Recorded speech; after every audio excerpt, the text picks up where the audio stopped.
Cashflow Ninja, Episode 5 with Frank Rolfe. Welcome to the Cashflow Ninja, the podcast empowering and inspiring people to discover how to generate their own income and manage, grow, and protect their own wealth in the new economy. Now, here is your host, MC Laubscher.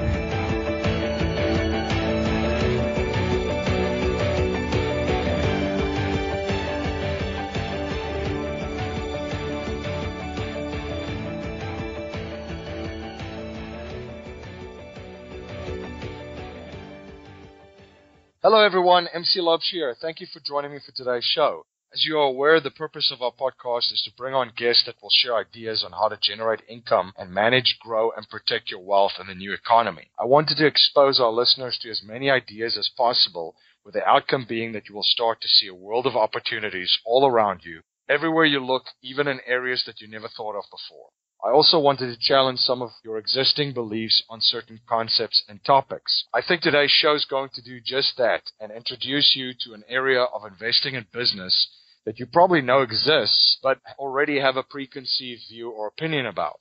I'm sure most of us have driven past outdoor billboards, mobile home parks, RV parks, and self-storage units, and have never looked at these as vehicles to create monthly income streams. Some of these vehicles, like mobile home parks, have a very bad stigma with most people, and the media have created a less than favorable view of mobile home parks and their tenants. These investment vehicles and businesses are not the sexiest of vehicles, but I think that you will find today's interview extremely interesting and intriguing.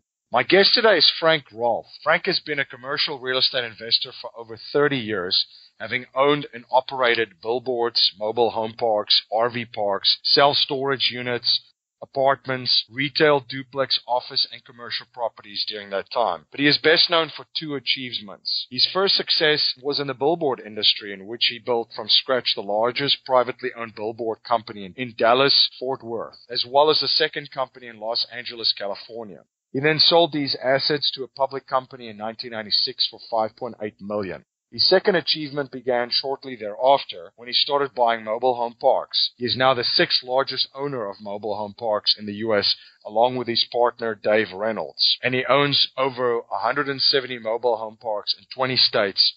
Frank holds a BA in economics from Stanford University and is a well-known speaker and writer on the commercial real estate industry. Just a reminder that you can find all of our past shows, show notes, recommended resources, and join our community at cashflowninja.com. We'll post today's show notes at cashflowninja.com/005 with all the links to resources discussed during today's episode. During the first 2 months of our podcast, we're giving away a $500 Visa gift card. All you have to do to get entered into the drawing is go to cashflowninja.com/iTunes and rate, review, and subscribe to our podcast. Please help us spread the word of our show. If you feel that our show has provided valuable content and information, please share it with family, friends, and anyone that you feel will enjoy it. Hey, this is John Lee Dumas from Entrepreneur on Fire, and you're listening to the Cashflow Ninja podcast with your host, MC Laubscher. You must be prepared to ignite. Frank, thank you so much for joining me today. You bet. Thanks, MC, for having me. Please share a little bit about your background and how you got started in the billboard industry and your transition into the mobile home park industry. Sure. What happened was I went to Stanford and I got a degree in economics, and then I was going to go to business school. And back then, we're talking in the late 70s, early 80s, a good business school application would include traditionally you starting your own business and then writing about how it went. So I got out a year ahead of my class. I had a year to kill, so I wanted to do that for my business school application. So I started a billboard company. I had no idea what it even meant. An adult threw that idea out to me as a business you could start and then liquidate within 1 year. So I started this business with no prior knowledge, spent a year getting nowhere with it, and then towards the end of the year, I suddenly got 3 billboards, and I thought, okay, well, wasn't really a great story till now, so I'll go 1 more year, and then I'll do my application. So I went 1 more year. At the end of the second year, I had 10 billboards. And then in the interim, I got Pondering Life, and I was theoretically making more money on the billboards than I would at business school. So I just kept on with it. Fast forward 14 years, I was up to 300 billboards, and I sold out to a public company in 1996. And then I started buying mobile home parks after that. I've been buying mobile home parks ever since. So I've been doing that for almost 20 years now. But that's kind of how it happened. The way I got in the mobile home park business, which is a weird way that shows you how life can be so random. I had built 2 billboards on a mobile home park in Dallas called Glenhaven. And when I called the guy at Glenhaven when I was looking for a new business to get into after selling off the billboards, he said to me, "I'll make you a deal you can't refuse for you to buy this park, so you don't have to look any further." And he offered me the park for $400,000 with $10,000 down, $390,000 seller finance note non-recourse for 30 years. And so that's how I got in it. It was literally that random. He made me an amazing offer, and I took him up on it, and I've been doing it ever since. Very interesting. Now, mobile home parks have a very bad stigma with many people. Can you share why you chose this real estate niche? Sure. Well, it had a very bad connotations with me as well. I mean, I had never been in a mobile home park in my entire life, except when I built those 2 billboards, and I thought everybody in there was a drug addict and a hooker and just the scum of the earth. And I was exactly correct in that first park. That is what I had. But I later came to find out the reason the park was like that was poor management, and that if you used your head, you could actually have a better product, namely, again, something that houses people who are basically poor, but they could be clean and safe and nice looking. People don't realize mobile home park is a very big niche. There's about 44,000 parks in the U.S., and about 8% of all Americans live in mobile homes. It's just the stuff we see in the media is like the show Cops, Jeff Foxworthy, Myrtle Manor. So we all think bad things about it because we really don't know what we're doing. But I was just like anybody else. I was terrified of the thing. When you think about tenants in mobile home parks, people visualize kind of the character, Cousin Eddie from National Lampoon's movies. Exactly correct. Yeah. So they immediately think of management challenges that they may face, such as collecting rent and dealing with other tenant issues. But as you stated, there's a lot of different other folks too. Can you break down some more of the stigma that people have about these tenants? Well, yeah. When I got my first park, the very first thing I did was I got a concealed handgun license because I felt unsafe being in the park without a gun. I realized after I'd been there about a month, I really didn't need the gun, that kind of I had this prejudice I developed myself that really wasn't accurate. Just because you don't have a high income does not make you dangerous. It does not make you stupid. All right. I mean, I think since Obama took office over the last nearly 8 years, and ever since the great mortgage crisis in 2007, about half of every job created in the U.S. is minimum wage. The real story is that our country economically is not doing very good, and we don't make high-paying jobs anymore. And people are having to live on less money. And when you're living on less money, like let's say you earn minimum wage, the only options you have are a mobile home in a mobile home park or a Class C apartment, of which the mobile home park is far nicer, right? So there is, where do you find the worst people economically living? To me, in the really downscale apartment complexes, all right, or with their grandparents. The people we have are definitely up a notch. They've got jobs. They have incomes. They have families. They have the same aspirations for their kids that you and I have, of living in a good school district and going to college. So basically, they're just like you and me. They just have lower income. But it doesn't make them people that you have to avoid or you can't build a business around. So, but mobile home parks are unique because in most cases, the park resident owns their own home and we just own the land. And as a result, they're a stakeholder in the business as much as we are. We each own something. But the good part is I don't have to mess with their home. See, that's what separates us from the downscale apartment guys with the same customer, because I don't have to get into their personal life. I don't have to fix what goes on in their home. I just own the land and they rent land from me. And that's why mobile home park works so well as a asset, is I don't have to get involved in their life. While researching mobile home park investing, I noticed that there are parks where all of the homes are owned by the tenants. Some where the park owns 100% of the homes, and some of a mix of tenant-owned homes and park-owned homes. What type of park would you advise the newbie investor in this niche to start with? Well, you can never be in the park business and be afraid of owning homes, because the lady at lot 40 is going to die, and you're going to buy that home from her estate for $100. In the perfect world, you would not own any of the homes. In a realistic world, the typical park you buy is going to come with a handful, maybe 2, maybe 5. Where you got to be careful is on the parks where it's 100% park-owned homes. Because what do you have then? You've actually got what I call a detached apartment complex. And even though you then try and make those people homeowners again by selling them the homes, and that can take a long time. And you're still going to have a lot of rehab work to get the homes where they're ready for sale. If you're looking for a park, you definitely want to gear yourself towards one that just has a few homes. I mean, a few homes is okay. But if you're in a 60-space park with 58 park-owned homes, that's probably not okay. How does the utilities and the water work with regards to the park? Well, typically our number one job as a park owner is staying on top of water sewer. That's our single largest cost item on our expense statement. And you'll find in many, many parks today, park owners have already sub-metered and already billed that water sewer back to the tenant. So that conversion's been going on now for at least probably 10 to 20 years. You buy a park and the tenant is not paying their own water sewer, you pretty much want to get that back on them, because without that, there's no conservation. So if you limited water, you can just go crazy. And you can go in parks with unlimited water and you'll see water shooting everywhere. I mean, everybody leaves their hose on all night outside, and it's a disaster. So, for the sake of conservation, you pretty much have to make people pay for what they use. How are mobile home parks financed? From my understanding, it's different than financing a single-family home and multifamily properties, as well as apartment buildings. Yeah, it is, but yet it isn't. It's the banks love mobile home park loans. That's another stigma which is reversed. What they found is mobile home parks have the lowest default rate of any form of real estate, even lower than single-family home. So what happens is the banks love mobile home parks. They don't advertise it, but we do loans today with every bank you can name. Well, Wells Fargo, Citibank, U.S. Bank, it doesn't matter. We do them all.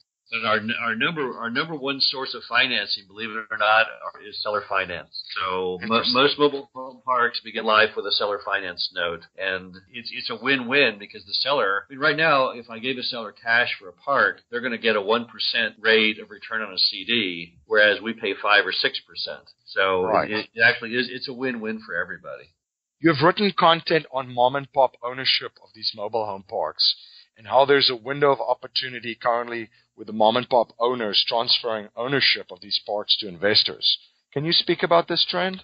Sure. The mobile home park industry is the second youngest real estate class. The youngest is self-storage, right? There's about a 10 to 20-year differentiation between mobile home parks and self-storage. But self-storage is already 3 times more assimilated than mobile home parks are. So we are the most fragmented section of real estate in existence. Now, we will not always remain fragmented. I mean, self-storage was nothing more than, everybody in self-storage in the early days owned just one unit, and then came Public Storage at Uncle Bob's, and they started buying up everything. We have not had yet that big assimilator.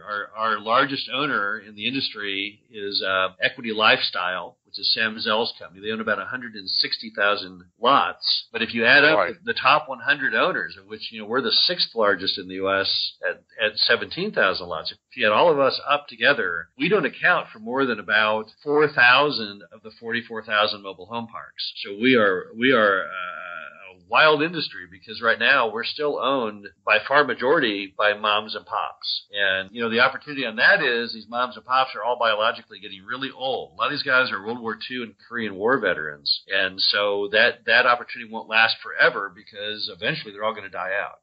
I've noticed that there are some big institutional investors and famous investors becoming involved in mobile park homes, such as a Chicago real estate mogul whom you mentioned, Sam Zell, the man who sold off his real estate holdings just before the housing crash in 2008, and Warren Buffett that bought Clayton Homes, one of America's largest mobile home conglomerates. How competitive is this niche? Are there certain parks, size, location, etc., that are less competitive? Won't compete with Warren Buffett, because Clayton Homes does not own any parks. Buffett bought them back in 2003, and he is now the largest owner of manufacturing and mobile home financing in America.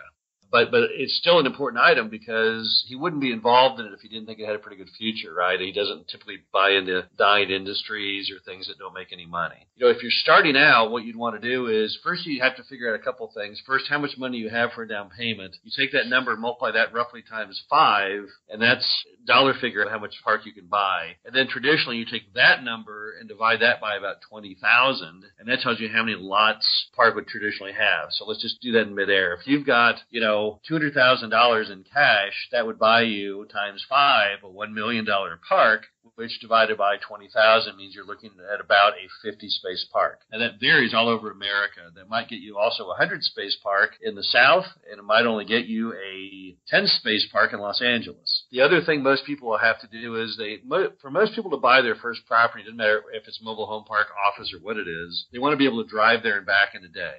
I would say you would take where you are and then go about 5 hours out from where you are, and that's kind of your initial territory. Going back to that, if you lived in St. Louis, Missouri, and you'd had $200,000, you'd be looking for probably a 50 to 100 space park within 5 hours of there, which would take you almost everywhere. It'd take you across 6 states, Kansas City, Indianapolis, Memphis, Chicago, pretty big footprint. But that's where most people begin. Now, if you live in California, for example, 5 hours won't get you out of California traditionally. So then the problem is, what do?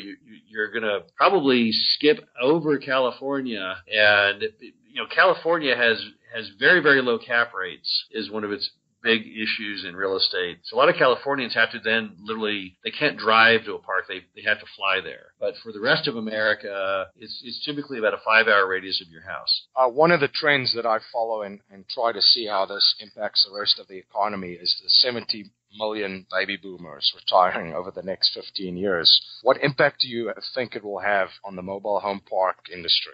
Well, the baby boomers are already having a big impact in both. You've got 10,000 of them a day retiring, and that phenomenon goes on for another decade and a half. So that's a lot of people. And I myself am a baby boomer, and most of my friends are baby boomers, so it's a segment of the population I know pretty well. When most people retire, what do? Well, they tend to either want to downsize, which often makes them mobile home park material, or they want to go travel around, which makes them RV park material. So that phenomenon has been really powering up occupancy in both mobile home parks and RV parks. And I don't see that changing, again, for about another 15 years. If you've not been in a mobile home, if you go online and look at the modern mobile homes that people are buying, it looks nothing like what you think from what you saw on TV. They look just like a single-family home, not hardly any different. So the product has really gotten good over time. So is the RV product. I mean, the RVs of today are light years ahead of RVs of 20 years ago. So both are attractive to boomers, and they're getting a lot of sales out of it. We're getting a lot of traffic in our parks from retiring boomers, and the RV industry's sales have skyrocketed even here in the Great Recession era because there's so many people retiring right now. I mean, if you go to any old RV dealership, you're going to see a gazillion people in there who look old, and that's what's going on. So all these boomers, and when they buy these RVs, they all end up in RV parks every night. So it is having a big impact. You've talked about your investment model being a mobile home park turnaround strategy when you purchase the park. Can you share how you execute this strategy? Sure. First thing we do when we buy a park is we do what we call secure the property. And by that I mean we acknowledge that the former owner may have done some bad things, but we're not continuing on with that. For example, when we own it, anyone who enters that as an adult has to have a credit and criminal screening. We do not allow registered sex offenders. I mean, we put the brakes on, what's been going on as far as people moving in, and then we enact what we call no pay, no stay, which means if you don't pay your rent, we evict you. It's nothing personal. It's just we're trying to run a business. We also enact what's called no play, no stay, which means, you have to play by the rules of being a good citizen in the community, or you have to go. And right off the bat, you're going to find a certain percent are going to fail one of those two. Either they can't bear to pay the rent every month, even though they have the money, they just don't want to do it, or they refuse to behave, right? They have, just a wild party till 3 a.m. every day, and God knows what. So we have to remove those folks. So initially, our occupancy typically goes down because we have to remove the folks who don't want to be our residents. Meanwhile, while we're getting rid of them, we're going in, we're typically putting in a brand new entrance, some landscaping, road repair, street light enhancement, all the stuff that nice people want to see, such that once we have the exodus of the folks out who won't pay and won't behave, we can then attract nice people who do want to pay their rent and do want to behave into those spots. You can feel in the movie when you do a turnaround on a park where suddenly you hit on all 8 cylinders, because suddenly you'll see everybody else cleaning up their own yards and their own homes. And then, you've made it. So you have to be the leader. But traditionally, at some point in the movie, since they own their own homes, comes, they see that you mean business and you actually are cleaning it up, and then they say, oh, well, if he's going to clean it up, then I'm going to clean it up too. And that's a good part of the movie. That moment can happen 3 months in, 6 months in, 8 months in. You don't know. But once you've hit that level, then it's easy to get to the end zone. Typically, if you work at it, within about a year, you can have everybody paying, everybody behaving. Then you go into more of a marketing phase to fill the vacant lots. So that's up to bat next. And then you keep fine-tuning the park and raising the rent and getting it all perfect, and then you're pretty much done. And that whole process can take in some parks a year, and in some parks, 3 years. It just depends. One of the other niches that piqued my interest too was self-storage. Can you talk a little bit about that niche and why you chose to invest in them? Sure. We own inside of our parks about 400 self-storage units. So we've got self-storage in many of these properties. Self-storage is, again, the closest relative to mobile home parks that there is. There are about 50,000 self-storage facilities against about, nearly 50,000 mobile home parks. They have this roughly the same operating expense. You typically own land. Now, in self-storage, people rent. They don't own the unit they have, but they don't live there. They're very, very similar. You have a live-in manager. The way the manager's compensation is very similar. The big difference between storage and mobile home park is simply the fact that storage supply is unlimited because people can build new ones, but you can't build any new parks. That's one big difference between the two. You've got a issue in self-storage where roughly the national average is 10% of the market turns over a month in self-storage, which is a lot. Mobile home parks, it costs about $5,000 to move the home, so those people don't move at all. So that's why between the two niches, we have favored mobile home park, and that's what we've really focused on. But self-storage is a very, very close cousin to mobile home park. Very interesting. Well, I really love that you value financial education, and for listeners that are interested, on the website creuniversity.com, you have a library of powerful informational courses, how to invest in mobile home parks, RV parks, outdoor billboards, and self-storage facilities. And then you also teach a mobile home park boot camp. Can you give the listeners some more information about that mobile home park boot camp? Absolutely, MC. Basically, Dave and I, when we started out buying parks, even though we didn't even know each other back 20 years ago, we started writing little booklets about how the industry works, because back then there was nothing on the industry in existence. So we were actually creating the beginnings of how these parks function, because up till then it was basically no one ever even talked to each other. So a lot of people who bought parks liked our little books. So we kept writing more, and we compiled them together in a much larger book, which became what's called the Home Study Course. And then from there we started doing boot camps.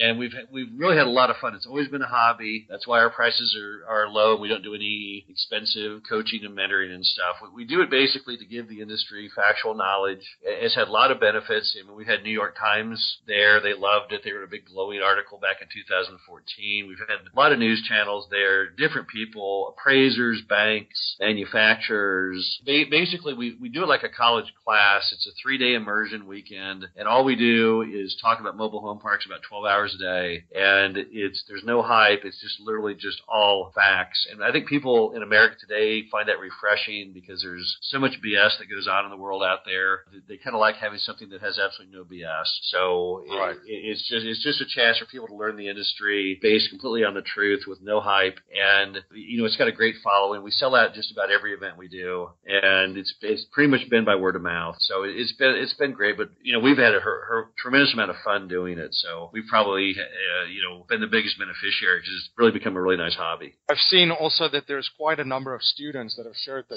success stories too, and actually have been sharing them in some pretty large publications. So it's definitely something to look into. Yeah, I mean, we traditionally, about every month, we'll do what we call a lecture series, where we'll have somebody who's bought a park or more than one park. I think our next lecture series is a guy out of the Dallas area who's up now to, I think he owns 5 parks. But yeah, it's, again, part of it is, I think we're good teachers, but also is the industry, again, is like the Wild West. There's still a lot of opportunity right now. If you fast forward 20 years from now, when most of the moms and pops have died and most of the parks are institutionally owned, we may not even do a boot camp at that point, because it wouldn't be very much fun. But right now, it's literally like a bunch of pioneers going down their covered wagons into the land rush or something. And as long as you don't fall off your wagon and the horse doesn't trip, you typically can come home with something pretty decent. One habit that I've observed from very wealthy and successful people is that they're always studying new subjects and learning new skills. So what are you currently studying and what new skills are you currently learning? Well, that's a great question, MC. You know, I read voraciously. I've always read. I read back when I was at Stanford. I read a lot of different topics. I follow a lot of news stories because, you know, to really be good as an investor, you have to know all the different trends going on simultaneously. So I'm always reading, not typically one topic. I'm reading a lot of different topics. Like I'll have 10 or 20 books I'm reading simultaneously. I'll read a chapter of that one, then the next one. I mean, I'm here in my office. I got a stack of magazines about 8 feet tall that I go through. Probably the biggest thing I'm focusing on right now, to be honest with you, which has nothing to do with investing, is just trying to lose some weight, get a little healthier. That's my key problem right now. If left to my own devices, I would never leave my office. I would just be on the phone and read and write all day long, and then, let's say, jump in my car and go out to mobile home parks and live a very unhealthy lifestyle doing that. So I'm trying to get a little more moderation, trying to get my weight and my lifestyle a little healthier here. That's probably my main focus here right now at the start of 2016. Yeah, it's actually been my main focus too. I've also seen that you love reading biographies. What biography or book would you recommend to my listeners? I'll tell you, I read a ton of biographies. Probably for real estate investing, my favorite biography is called The Man Who Bought the Waldorf, which is a story of Conrad Hilton. It's a fascinating story for many reasons, but the main reason, I won't bore you with it, that I like the book is, you know, at the start of the book, you think the guy is doing great, right? Because he builds all these high-rises across America. The problem is he did them in the 20s, and then he loses everything in the Depression. I mean, he loses everything. And so when you're reading the book, you're kind of shocked because you didn't expect that, right? Because you're kind of thinking, well, how in the world is Hilton a brand today when he was wiped out in 1929? And then so I found the book interesting because the guy could kill himself. He could have just rolled up in a ball. He could have become a pessimistic guy. But instead, he said, you know what? This isn't going to hold me back. And so he just basically started from scratch and did it again. And so I thought that was pretty interesting. It's kind of like, you know, the Steve Jobs biography, right? Only about 70 years earlier. Same kind of deal. He built a brand. He thought he was set for life, and then he lost everything. But rather than give up, he did it all over again. And the second version was much, much better than the first. I mean, one of his quotes on the second version was that he had learned is you never build anything. You just wait for a recession and buy it cheap. That's how he came, you know, his early hotels he built himself, but like when he bought the Waldorf, he bought things out of recessions at a low price. But that's my all-time favorite real estate bio, I think. That's a great lesson too. Are there any other lessons that you've learned along your journey regarding investing and building successful businesses? Well, I probably have a little funny quotes, MC. One is, before you can have return on capital, you have to have return of capital, which means don't do anything too crazy risky, because if you're trying to get a 30% return but you lose all your money, you didn't accomplish anything, right? So that's one. Another one that I think all the time is time kills deals, which means if you're going to do anything, go do it. All right. Typically in real estate, if you delay, you're going to miss the opportunity. You know, if you wait until Monday to call someone that you could have called Friday over the weekend, they might sell to somebody else or die or who knows what. So that's another quote. I have a quote hanging on my wall in my office here. It says that problems are only opportunities in work clothes. That was by Kaiser, the steel industrialist, and he liked to buy manufacturing plants that weren't doing well and fixing them, which we do in mobile home parks, and we like to buy things that are broken and fix them. But yeah, I could just go on with quotes all day, MC, and different stuff. I mean, you know, the bottom line is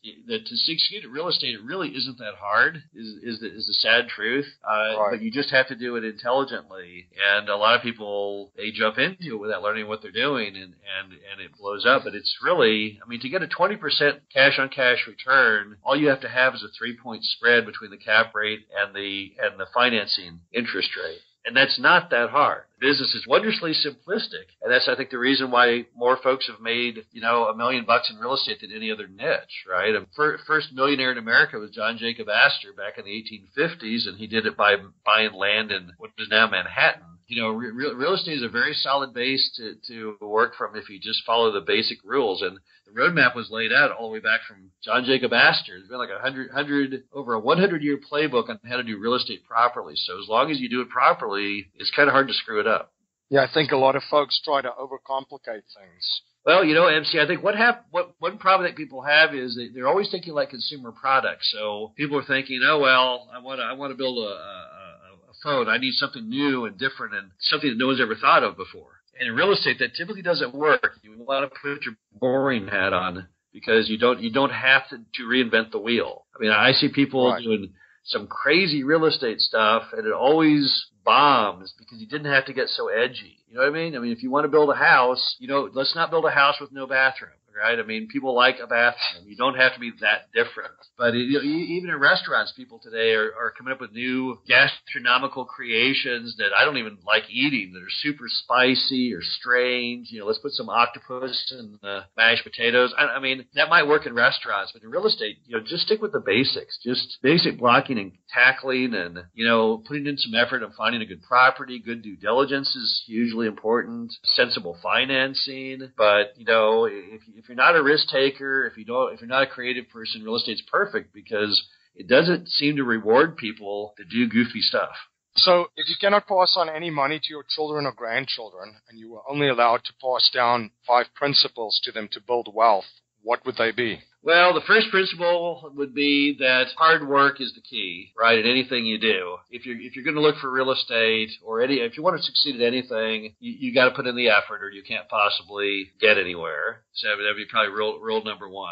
Rule number 2 would be the concept that 2 key items in any business are to sell, sell, sell, and cut, cut, cut. That was not my motto. That was the motto of Chainsaw Al Dunlap, the famous turnaround artist from the 1930s up through, I think, the 1960s. That was his motto. I think that's important. I think that the old Benjamin Franklin quote that diligence is the mother of good fortune means basically due diligence is super important. Anything you do, don't just jump into it. Do a lot of scientific research on it. I think another item would be simply, to believe in yourself and don't listen to others because I can't think of any great business that was ever started by somebody who everyone said, oh, yeah, that's a good idea. Or, oh, yeah, you should go do that. I don't see that in very many biographies, right? Only one I saw that ever got any positive feedback was old Conrad Hilton, whose mother told him after he had his little tiny worthless hotel in Cisco, Texas, Conrad, if you want to launch big ships, you got to go where the water's deep. Got to go to the big city. But typically when you start a business, all you hear are negatives and naysayers and that kind of stuff.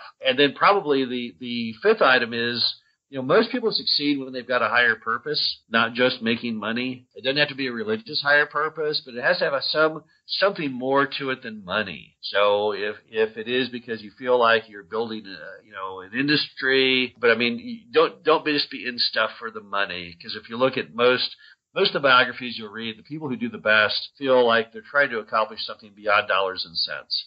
So at some point, you got all the money you need, and if all you wanted was money, then what's the purpose of life once you make some money? So, get involved in things that you're really interested in, you're passionate about, that you get more out of it than just money. Because doing stuff just for money just doesn't seem to work. So I guess those would be my 5, MC. Fantastic. Thank you so much for sharing them. So how can my listeners learn more about you, your education company, your mobile home park boot camps, and other projects that you are involved in? Sure, MC. The 2 spots, just in general, they can go to CREuniversity.com. That stands for Commercial Real Estate University.com. And the others, you can just go to MHU.com. That's our main website. That's our mobile home website.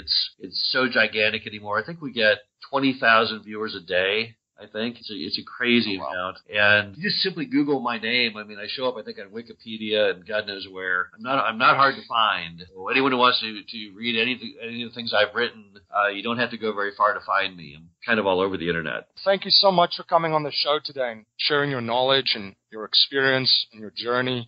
It was extremely interesting and very informative. Well, thanks, MC, for having me. Again, I really appreciate it. I think it's a great mission to spread wisdom to everyone on real estate. It's done great for myself. It's done great for my partner. And it can pretty much do great for almost anyone if you apply yourself.